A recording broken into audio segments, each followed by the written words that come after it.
Thanks to all the witnesses for being here. Ms. Cook, I want to say thank you especially to you. Thank you for being here. Thank you for telling your story. And I'm sorry for what you and your family have had to endure. And it's powerful to have you here today. Thank you very much. I want to talk about some of these policies that have gotten to where we are today. Mr. Jackson, if I could just start with you. You were Deputy Director in the Biden White House for gun violence and a special assistant to the president. Is that correct? Yes, sir. You're also affiliated with the Community Justice Action Fund. Is that correct? Yes, I'm also a survivor of gun violence. You were their executive director. When was that, the Community Justice Action Fund? 2021 to 2023. And you're affiliated with them now? Yes, as executive advisor. Okay. The Community Justice Action Fund do you disclose your donors? Yes. All of the donors are public? Yes. You're funded by the Tides Advocacy Group, among others? They're a fiscal sponsor. This is, right. They that would be handle a our donor. HR. Yeah. Mm-hmm. This is a George Soros funded group? No. He's one of the donors? No.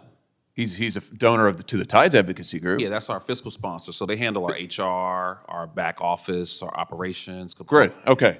Great. So in other words, I mean, we're one of 300 organizations. Right, that they run. You are a subset of we them. pay them to be a fiscal sponsor. Well, you are a subset of that organization, which he helps to fund, right? Okay. All right. Just wanted to get a level set here. So I want to ask you about some of the policies that you've advocated because they're exactly what we see implemented in these blue cities, like defunding the police. No. Indeed. That's not. We advocate for Wait, I haven't asked a question yet. We'll get to. I've got a lot of questions. Believe me, and I'll give you time. So let's talk about this report that you issued when you were executive director, a policymaker's playbook. And I'll ask you to enter it into the record, Mr. Chairman. Great. Without objection. Thank you. In this report, you advocate, and I quote now, defunding the police because the long-term goal is fundamentally to reimagine how the state serves its citizens in the project of public safety. You go on to say police departments traumatize residents through a destructive cycle of racist over-policing, and the answer is not to add any more money to police budgets. Talk to me about, why is it that denying policing to the most vulnerable communities is a solution? I know that's what the blue cities are doing, but why is that a good idea? Well, look, I in no way stand with defunding law enforcement. That's what your report says. Sheriff Mike Sheridan, who taught me how to drive when I was 16 years old. Wait. Your report, when your executive director said you wanted to defund the police, do you renounce this report? Mr. Jackson, do you renounce the report that you authored as executive director? Here it is. You're the second senator to bring up an op-ed or this documents isn't an op-ed. This is your report, a policymaker's playbook to reduce gun violence without policing communities. Okay. Community Justice Action Fund, copyright 2023, when you were executive director.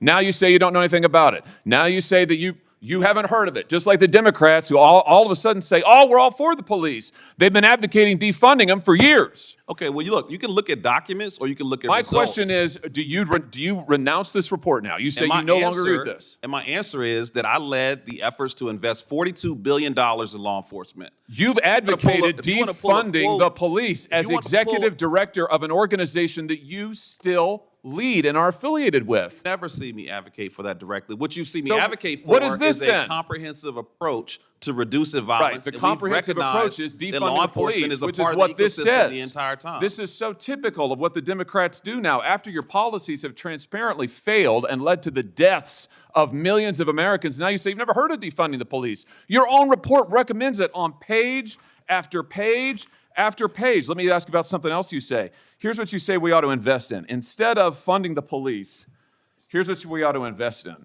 We need to invest in programs that acknowledge the need for safe space initiatives led by lesbian, gay, bisexual, two-spirit, trans, and gender nonconforming people.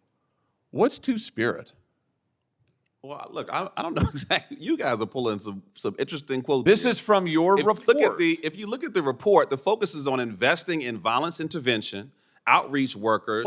You say that you shouldn't invest in the police, but we ought to invest in two-spirit community programs that acknowledge two-spirit individuals. We are not going to discriminate against that. We're not going to discriminate against any nonprofit that wants to help us prevent violence in our community. What is two-spirit? You say don't fund the police, but do fund programs that create safe spaces for two-spirit people. What is?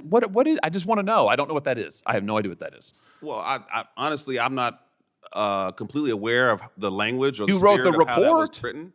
But what I'm telling you is that what is a two-spirit individual? I mean, really, this is your policymaker's playbook. You are the witness called by the Democrats on this committee, so I assume you reflect their views. Well, you don't want to fund the police. You want to fund safe spaces for two-spirit individuals. What is a two-spirit person? I feel like I'm looking at a two-faced indivial because you talk about reducing violence. Oh, no, sir. Violence. You're looking at somebody who's reading you your own words, and I'd like to hear an answer. Programs. Here's the answer. The answer is you don't have any solutions. You want to invest in gobbledygook and take away money from police officers who actually keep our communities safe, and when you're called on the record, you deny it. It's all there in black and white, and your record is there in black and white, and it's a disgrace. We reduced homicides by 31%, and as someone who's been shot and nearly killed, I take offense that you would think that the last 13 that you years won't answer my we're not questions, focused on that you reducing deny your violence. own words, and that you are leading this committee astray. And frankly, sir, your policies are absurd. They're absurd.